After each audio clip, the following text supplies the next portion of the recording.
Abattoir. An abattoir is a place where animals are taken to be killed and processed for meat. It's another word for a slaughterhouse.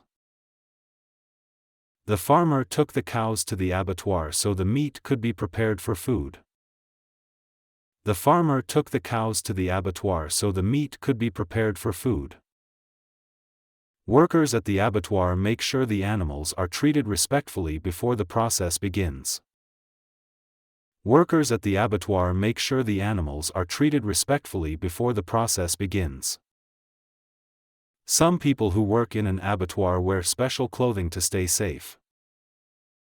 Some people who work in an abattoir wear special clothing to stay safe. Sarah learned about the abattoir and how it supplies meat to grocery stores. Sarah learned about the abattoir and how it supplies meat to grocery stores. When driving by, they could see the large building of the abattoir where animals are brought for meat processing. When driving by, they could see the large building of the abattoir where animals are brought for meat processing.